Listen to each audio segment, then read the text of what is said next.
After 12 years, The Simpsons Tapped Out is officially shutting down forever. In case you weren't aware, The Simpsons Tapped Out was a mobile game that allowed players to create their very own Springfield.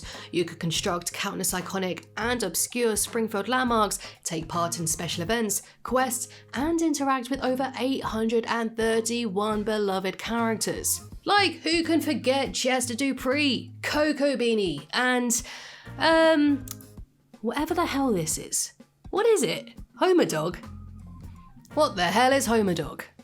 So, after more than a decade of millions of players crafting and perfecting their own towns, this notification suddenly appeared on September 26, 2024. It was the official announcement that the game was ending. And on January 24th, 2025, the game will be permanently discontinued and become unplayable. And so, I guess you could say, tap out for good. But how did this come to be? How did a game that received 80 million downloads and gross over $200 million suddenly get cancelled? Well, let's start at the very beginning. In August 2012, EA Games launched The Simpsons Tapped Out with this trailer. The opening was an obvious parody of the Simpsons movie, which was released 4 years prior, but instead of Russ Cargill's giant dome engulfing Springfield, it was Homer's giant finger. It got fans excited. It was going to be the first Simpsons game since, well, the Simpsons game, which was also released 4 years prior. This official trailer and the darker follow-up one featuring a bored dad slowly unraveling because of Tapped Out captured that quintessential Simpsons humour, absurd, self-aware, and absolutely hilarious. And it was exciting to see how this style will translate into an actual mobile game. So, what was the premise?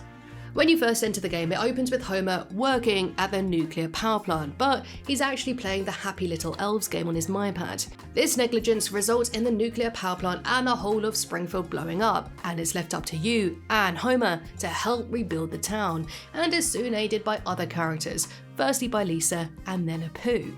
Then you start tapping the buildings and bundles of XP and dollars pop out, which you can then use to buy even more properties. You can then make Apu pull really long shifts at the Quickie Mart, grow tobacco on Cleetus' farm, or party with Duffman at the Duff Brewery. Duffman is here to refill your beer! You can even visit your friends Springfield, mess with their towns, and collect rewards too. And you had two types of town builders. You had those that meticulously recreated Springfield exactly how it's shown in the show in order to make an exact replica of the town's layout, or you had others that took the complete opposite approach and said, to hell with accuracy by dropping their buildings wherever they damned well pleased.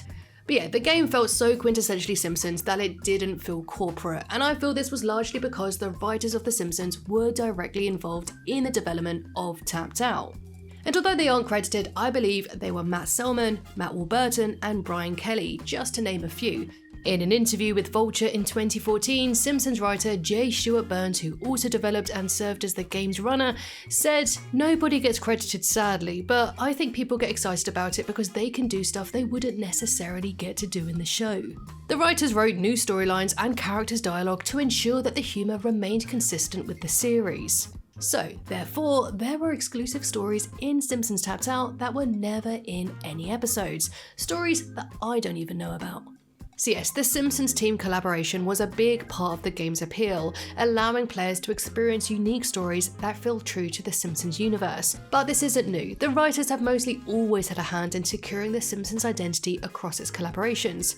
In my video a few months ago, I already dived into just how much input they had into shaping and creating Universal Studios Springfield, USA. But back to Tapped Out though, and it was an understatement to say that it was a huge success. Immediately upon launch day, it was #1 on the App Store in 54 countries. EA even had to delay people downloading the game because it was overloading and crashing their systems. And so in 2013, it was revealed that The Simpsons Tapped Out had 5.4 million daily active players. And while it didn't revolutionise the genre, the game's ability to capture the show's signature humour and charm helped it stand out in the crowded mobile gaming market. So much so that it amassed a dedicated fanbase who enjoyed expanding their towns and unlocking brand new characters through themed events, therefore keeping the game relevant for over a decade. Over the game's 12-year run, the game witnessed 308 updates, introduced 831 characters, and 1,463 questlines, all packed with references from the show's 30-plus year history. Financially, it was a juggernaut, generating over $130 million in its first 2 years alone. It also had longevity, standing alongside mobile giants like Candy Crush and Roblox, and I think this was partly because the show was still ongoing, so it opened up a fresh batch of characters, storylines, and locations for the game developers to work with. And unlike Candy Crush and Roblox, it tapped into the fans' love for a show that the majority grew up with. It became a way for them to engage with the world of The Simpsons in the palm of their hand. Even if they didn't keep up with The Simpsons by watching modern Simpsons on TV, they could still recapture that nostalgia. And over that time, EA cleverly incorporated gags and characters from the show, keeping the players hooked for 12 years. However, the game wasn't without its controversy. It faced backlash over its freemium model, where players felt frustrated that they needed to spend real money to advance or progress in good time. The game even became a parody target in South Park's 2014 episode, Freemium Isn't Free, mocking the addictive nature of in-app purchases. Run around and collect more coins, or better yet, buy them in bulk. Despite this though, Tapped Out stood the test of time, adapting and evolving over the years in order to keep players coming back. Besides, The Simpsons themselves said it was life-ruiningly fun. If you're tired of being a successful, healthy person, Tapped Out may be able to help. But does this self-awareness make it right? Because even though Tapped Out is free to download, players can purchase in-game items using real-world cash. This drew criticism for being exploitative and lacking in gameplay, because to progress in the game you had to complete character quests and levels. But some of the wait time for these tasks could take as long as 90 days. So these ridiculously tedious wait times encouraged the players to pay real money on virtual donuts, which could then be swapped for virtual currency. As stated, The Simpsons was very self-aware of this issue. Homer himself called out the game in this cutscene. Hey, what if I buy a bushel barrel full of elfberries? That should speed things up. And they would do this again, poking fun at the exploitative nature of Tapped Out in The Simpsons Season 35 episode Labor Pains. But just because they point out its own faults, it doesn't excuse it from being exploitative. It's just self-aware, but not very ethical. And even though I didn't personally spend any money on it, I remember spending so much on, and yeah, this is gonna age me, Habbo Hotel. I racked up so much money on my dad's phone bill just so I could get some more hairdos, clothes, clout, and maybe a free piece of furniture. Gaming like this can be addictive, and you can spend real money, sometimes when it's not even yours. But that's Habbo Hotel, a desktop virtual world chat room. Tapped Out was a freemium mobile game, and it was a model that was only becoming more and more popular. Now, just from what I gathered, this increase of mobile games with similar freemium models may have just completely densified the space, therefore leading into its slowing in popularity. But is that the reason for the closure? Well, it's not the only one. Personally, I think it might be a combination of things. So, my first point of call was going to the source themselves, but unfortunately EA hasn't given a direct reason for the closure. But industry experts suggest that after 12 years the game likely became too costly to maintain relative to its income. Because although Tapped Out did generate over $200 million in revenue since its launch in 2012, interest in the game had certainly waned in recent years. And EA's new strategy emphasizes developing games from its own brands and aims to create large-scale mobile experiences that can attract a wider player base with more potential profit, rather than continuing to support older games that are perhaps tied to more stringent IPs and regulations. The closure of Simpsons Tapped Out comes as part of a larger trend with EA shutting down other long-running games as it refocuses on a new mobile strategy.